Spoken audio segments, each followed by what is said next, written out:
नरेंद्र दामोदर दास मोदी ये एक ऐसा नाम है जिसके बारे में पाकिस्तान में शदीद नफरत पाई जाती है। कभी हम इसको चाय वाला कहते हैं तो कभी इसको बचर ऑफ गुजरात और कभी कुछ। लेकिन सच्चाई ये है कि इस चाय वाले ने इंडिया को उन ऊंचाइयों तक पहुंचा दिया है जिसके बारे में कोई सोच भी नहीं सकता। 2014 से अब तक नरेंद्र मोदी ने इंडिया को दुनिया की टॉप परफॉर्मिंग इकोनॉमी बना दिया है। अपने विजन की बेसिस पे ही has taken his country to the next level. आज से 10 साल पहले हम लोग इकोनॉमिक स्ट्रक्चर को इंडिया से कंपेयर करते थे और हमें लगता था कि शायद हमारे पास कहीं ना कहीं एज भी मौजूद है। लेकिन अगर आप फैक्ट्स एंड फिगर्स पे नजर दौड़ाएं तो you will get to know के we are out of the game and we have missed the bus. Pakistan India से बहुत पीछे रह चुका है। आज की वीडियो का बनाने का मकसद भी यही है कि मोदी के जरिए पाकिस्तान के पॉलिटिशियंस को आईना दिखाया जाए, जो बातें तो बड़ी बड़ी करते हैं लेकिन एक्शन कुछ भी नहीं। आज की वीडियो बनाने का दूसरा मकसद ये भी है कि मोदी की परफॉर्मेंस का एनालिसिस किया जाए। आई डोंट केयर कि इसके बारे में नवाज शरीफ, इमरान खान, जरदारी या बिलावल क्या सोचते हैं। याद रखें, जब तक हम लोग फैक्ट बेसिस एनालिसिस नहीं करेंगे हम लोग कभी भी अपने फेलियर से नहीं सीख सकेंगे। With this topic let's get started. आप ये बात सुनकर हैरान हो जाएंगे कि 1990 में पाकिस्तान की इकोनॉमी इंडिया से काफ़ी बेहतर थी, लेकिन 1991 में इंडिया के थिंक टैंक ने कंसेंसस के साथ एक बहुत बड़ा डिसीजन लिया और वो था इंडिया की इकोनॉमी को लिबरलाइज करने का, दुनिया के लिए खोलने का। इस डिसीजन ने इंडिया के लिए गेम चेंज करके रख दिया। उन्होंने मेजर पॉलिसी चेंजेस किए और अपनी माशियत को दुनिया के लिए ओपन किया, फॉरेन इन्वेस्टमेंट को अट्रैक्ट किया और अपनी ह्यूमन रिसोर्स के ऊपर इन्वेस्ट किया। और इसका नतीजा आप तमाम दोस्तों के सामने है। अब इस सोच को आप तमाम दोस्तों ने पकड़ के रखना है, याद रखना है, क्योंकि वीडियो के लास्ट में मैं आपको बताऊंगा कि पाकिस्तान की जो आज सिचुएशन है वो 1991 वाले इंडिया से मिलती जुलती है। दोस्तों, कभी भी आपने किसी मुल्क को देखना हो कि वो कामयाब है या नहीं तो आप उसके ग्रॉस डोमेस्टिक प्रोडक्ट यानी जीडीपी को देखेंगे। दोस्तों, जीडीपी होता है कि एक मुल्क में पैदा होने वाली तमाम गुड्स और सर्विसेज की डॉलर वैल्यू। तो 2014 में जब मोदी गवर्नमेंट आई थी उस वक्त इंडिया का जीडीपी था 1.3 ट्रिलियन डॉलर्स, जो 2022 में बढ़ के हो चुका है 3.1 ट्रिलियन डॉलर्स। यानी कि इसने इकोनॉमी को डबल से भी ज़्यादा ग्रो कर दिया है। अब यहाँ पर कभी कभी मैं पाकिस्तान का भी हिसाब करता रहूँगा ताकि आपको नंबर्स की सेंस मिलती रहे। तो अगर पाकिस्तान का जीडीपी देखें तो 2014 में वो था 244 यानी 244 बिलियन डॉलर्स और 2022 में रिपोर्ट किए जाने वाला नंबर 376 बिलियन डॉलर्स। सो 2014 से पाकिस्तान की ग्रोथ परसेंटेज रही 54%, जबकि इंडिया की ग्रोथ परसेंटेज रही 138%। दोस्तों, याद रखें कि जब भी किसी मुल्क का जीडीपी बढ़ता है तो लोगों की डिस्पोजेबल इनकम भी बढ़ती है, इनकी सैलरीज बढ़ती हैं, जितने पैसे वो महीने में कमाते हैं उसमें इंक्रीज किया जाता है, जिसको कहते हैं जीडीपी पर कैपिटा। 2014 में इंडिया का जीडीपी पर कैपिटा 965 डॉलर्स यानी 965 डॉलर्स, जिसको अगेन 2022 में मोदी ने डबल कर दिया था। सही अल्फाज में बोला जाए तो डबल से भी ज़्यादा। करंटली अगर बात की जाए तो इंडिया के जीडीपी पर कैपिटा 2256 डॉलर्स। इसका सीधा सीधा मतलब है कि अगर 2014 में एक एवरेज इंडियन 50,000 रुपये कमाता था तो इस वक्त उसकी तनख्वाह 1,16,500 रुपये होनी चाहिए। And that's the increment of 130 which is extremely excellent. दूसरी तरफ पाकिस्तान का जीडीपी पर कैपिटा 2014 में 1177 डॉलर्स, जो 2021 और 22 में हो गया 1505 dollars. That's an increase of 28%। कहाँ 28% और कहाँ 133%। अब ये जो 28% भी है क्योंकि इन्फ्लेशन 40% है, तो एक्चुअल में पाकिस्तानीज़ की जो इनकम है वो डिक्रीज हो चुकी है। फॉरेन एक्सचेंज रिजर्व्स की बात की जाए तो इंडिया के 2014 में फॉरेक्स रिजर्व थे 303 बिलियन डॉलर्स, जो इस वक्त 578 बिलियन डॉलर्स बनते हैं। और पाकिस्तान के 2014 में फॉरेक्स रिजर्व थे 15 बिलियन डॉलर्स, जो इस वक्त कम होकर रह गए हैं 8.7 बिलियन डॉलर्स। इसमें स्टेट बैंक और कमर्शियल बैंक्स दोनों के रिजर्व्स को ऐड कर लिया गया है। कहाँ 578 बिलियन डॉलर्स और कहाँ सिर्फ 8.7 बिलियन डॉलर्स। इससे पता लगता है कि इंडिया की एक्सपोर्ट कितनी तगड़ी है, इंडिया के रेमिटेंस भी कितने स्ट्रॉन्ग हैं। और बैलेंस ऑफ ट्रेड कितना ज़बरदस्त है। एक्सपोर्ट्स की बात की जाए तो 2014 में इंडिया की एक्सपोर्ट्स थी $231 बिलियन, जो इस वक्त 670 अरब डॉलर्स तक पहुंच चुकी है। That is close comparatively. Pakistan के 2014 में एक्सपोर्ट्स थी $24.7 बिलियन और 2021 और 22 में ये बढ़कर हो गई है $31.5 बिलियन। करंटली इंडिया का इन्फ्लेशन रेट है सिर्फ 5.6%, यानी 5.6%, जबकि दूसरी तरफ हमारे इन्फ्लेशन रेट यानी महंगाई की शरह 40% है। इसका मतलब ये है कि अगर कोई शख्स पिछले साल तक 100 रुपये कमा रहा था तो उसकी जेब में से सिर्फ 60 रुपये रह जाते थे। चाय वाले का कमाल और ये है कि हमारे सुपीरियरिटी कॉम्प्लेक्स के शिकार पॉलिटिशियंस की पॉलिसीज़ का रिजल्ट आप सब लोगों को याद होगा। आप सब लोगों को याद होगा कि हमारे प्राइम मिनिस्टर ने वादा किया था, प्रॉमिस किया था कि वो 50 लाख घर बनाएंगे। इन 50 लाख घरों का क्या हुआ किसी को कुछ पता नहीं। लेकिन मोदी ने एक ज़बरदस्त हाउसिंग स्कीम, जिसको इसने नाम दिया प्रधानमंत्री की आवास योजना, इसके अंडर ऑलरेडी पिछले साल तक 2 करोड़ घर बनाए जा चुके हैं, विच इज़ एक्सट्रीमली ग्रेट। और फिर हम लोग ये कहते हैं कि मोदी को इंडियंस इतना क्यों पसंद करते हैं, क्यों इसको वोट देते हैं। रिजल्ट आपके सामने है, ही वॉक्स हिज टॉक।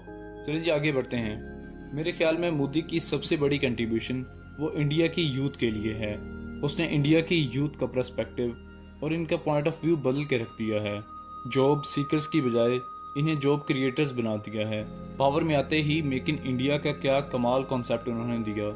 इसका नतीजा आप इंडिया की एक्सपोर्ट की शक्ल में देख ही चुके हैं। लेकिन इससे बड़ी बात यह है कि इंडिया की IT export amount to $156 billion, जो कि almost 40% of entire GDP of Pakistan है। जबकि अगर पाकिस्तान की आईटी एक्सपोर्ट की बात करें तो ओनली $2.5 बिलियन है। आज की दुनिया में GDP is everything. Future belongs to the artificial intelligence. दोस्तों आप सब जानते हैं कि आज तो चैट जीपीटीज और आर्टिफिशियल इंटेलिजेंस का ज़माना है, लेकिन अगर आप इसको पाकिस्तान के हवाले से कंपेयर करेंगे तो हम इस वक्त काफ़ी ज़्यादा पीछे हैं। और वहीं अगर हम इंडियाज़ के सुपरस्टार्स की बात करें तो अब वो शाहरुख खान और सलमान खान नहीं हैं, बल्कि इनके सुपरस्टार अनुपम मैथल, एंकरवार, जकोबानी किनाल शाह हैं, and the list is almost endless. ये सब एंटरप्रेन्योर्स हैं जो इंडिया की इकोनॉमी को सपोर्ट कर रहे हैं। पाकिस्तान की बात करें तो हमारे नेशनल हीरोज़ में मेरा दिल ये पुकारे आजा और पार्टी हो रही है। इससे पता चलता है कि हमारी नेशनल प्रेफरेंसेस क्या हैं। हम लोग सारी उम्र पढ़ते रहे हैं कि Pakistan is an agrarian country. Pakistan एक एग्रीकल्चर कंट्री है, इसलिए हमारे पास अनाज की कभी कमी नहीं होगी। जबकि हालत ये है कि आज हमें व्हीट यानी आटा भी इंपोर्ट करना पड़ रहा है। जबकि दूसरी तरफ अगर आप इंडिया को देखें तो उन्होंने एग्रीकल्चर के ऊपर इन्वेस्टमेंट को 3 से 4 गुना कर दिया है। एक ज़माने में इंडिया के बारे में मशहूर था कि वहाँ पर लड़कियों को मार दिया जाता है, वहाँ पर लड़कियों को पसंद नहीं किया जाता।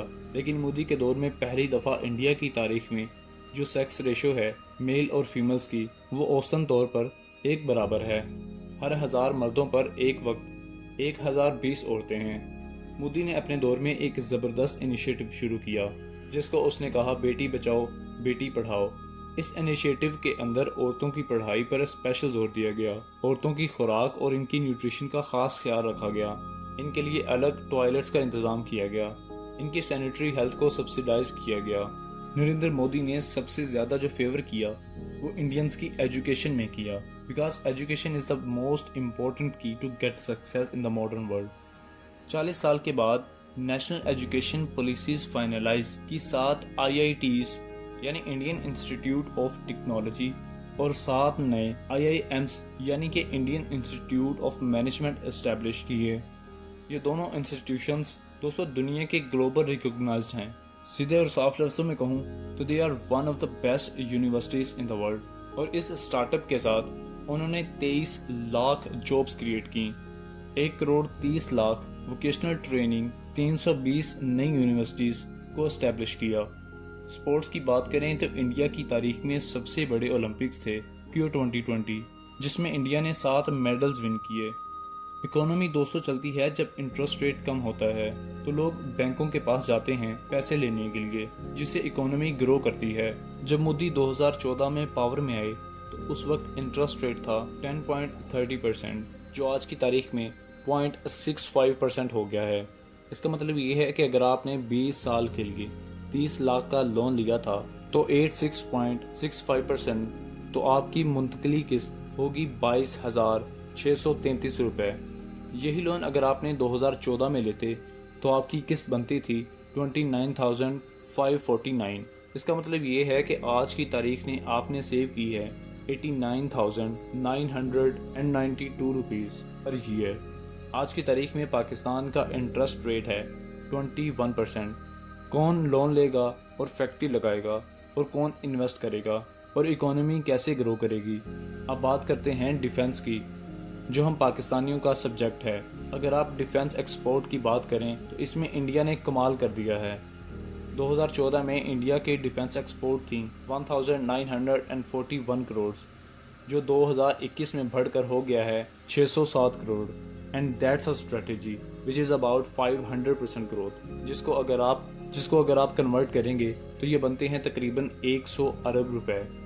असल में हम डिफेंस एक्सपोर्ट्स की बजाय DHA में प्लाट मिल जाए तो हम इस पर ज़्यादा खुश होते हैं। मैंने आप में स्टार्टअप्स और एंटरप्रेन्योरशिप की बात की थी, तो दोस्तों India has become the hub of startup in the world. दोस्तों क्या आप जानते हैं कि इंडिया में 100 से भी ज़्यादा यूनिकॉर्न्स पाए जाते हैं। यूनिकॉर्न्स वो बिजनेसेस होते हैं जिनमें वैल्यूएशन $1 बिलियन से ज़्यादा होती है। पाकिस्तान दुनिया का आबादी के लिहाज से सबसे बड़ा मुल्क है, लेकिन हमारे मुल्क में एक भी यूनिकॉर्न बिजनेस नहीं पाया जाता। ईज़ ऑफ बिजनेसेस की बात करें, वहाँ पर अक्सर लोग इन्वेस्ट करना चाह रहे हैं और वहाँ फॉरेन इन्वेस्टमेंट अट्रैक्ट हो रहे हैं। बाहर की बड़ी बड़ी कंपनियाँ इंडिया में काम करना चाहती हैं और इस काम को आसान बनाने के लिए इंडियन गवर्नमेंट ने बहुत मेहनत की है। अगर इंडिया में आप कोई काम नया करना चाहते हैं या कोई नया बिजनेस स्टार्टअप लेना चाहते हैं, 2014 में 14 अप्रूवल की ज़रूरत पड़ती थी, जो कि कम होकर सिर्फ 3 रह गई हैं। इसी तरह की डिफरेंट स्टैट्स अगर आपको मैं प्रेजेंट करता रहूं तो वीडियो घंटों तक जा सकती है, मगर रियलिटी ये है कि आप इसको चाय वाला कहें या कुछ और भी, but he is the sincere towards the India. India के इस एक शख्स ने इंडिया को मिडिल क्लास से उठाकर रख दिया है, क्योंकि आज पूरी दुनिया में इंडिया की IT एक्सपोर्ट्स की मांग है। गूगल का CEO इंडियन, माइक्रो का CEO इंडियन, उर्दू बी का CEO इंडियन, IBM का CEO इंडियन, स्टारबक्स का CEO इंडियन और इसी तरह के डिफरेंट प्लेटफॉर्म्स के CEO इंडिया से मुंसलिक हैं। हमेशा अनबायस्ड होकर सोचा करें कि वो इंडियन प्राइम मिनिस्टर है तो वो अपने मुल्क के बेस्ट इंटरेस्ट पे ही काम करेगा। इसी तरह जो पाकिस्तान के लीडर्स होते हैं या प्राइम मिनिस्टर्स होते हैं या फिर मिनिस्टर्स होते हैं, they work in the interest of Pakistan. और पाकिस्तान में अनफॉर्चुनेटली हमारे पास कोई भी ऐसा शख्स नहीं आ सका। कौमों की बड़ी बड़ी बातें नहीं चाहिए होती, एक लीडर चाहिए होता है जो बात कहता है और इसको करके दिखाता है। अब दोस्तों वीडियो के स्टार्टअप में मैंने आपसे ये कहा था कि 1991 में इंडिया इकोनॉमी की जो हालत थी वो पाकिस्तान से कैसे मिलती जुलती है। हुआ ये था कि इस वक्त इंडिया की यही हालत थी जो इस वक्त पाकिस्तान की है। Balance of trade crisis dollars कम हो चुके हैं, IMF का शदीद प्रेशर है, लेकिन इंडिया की जो लीडर थे इस ज़माने में उन्होंने डिसीजन लिया कि no more loan of IMF। अब वो स्ट्रक्चर रिफॉर्म करेंगे तो अपनी इकोनॉमी को बेहतर करेंगे and the result is in front of you. Pakistan भी ये सब कुछ कर सकता है, ये सब कुछ हम मोदी से भी सीख सकते हैं। याद रखें, किसी से कुछ लर्न करने में इंसान छोटा नहीं हो जाता। पाकिस्तान में आप भी तो रहते हैं और इसके साथ साथ ये आपके साथ भी रिलेशनशिप रखता है। नाज़रीन, उम्मीद करते हैं आज की वीडियो काफ़ी इन्फॉर्मेटिव रही होगी। इसी तरह की मज़ीद दिलचस्प और इंटरेस्टिंग वीडियोस देखने के लिए हमारे इस चैनल को सब्सक्राइब कर लें। इसी तरह की मज़ीद दिलचस्प वीडियो के साथ मिलते हैं, तब तक के लिए हमें इजाज़त दीजिए। अल्लाह हाफिज़।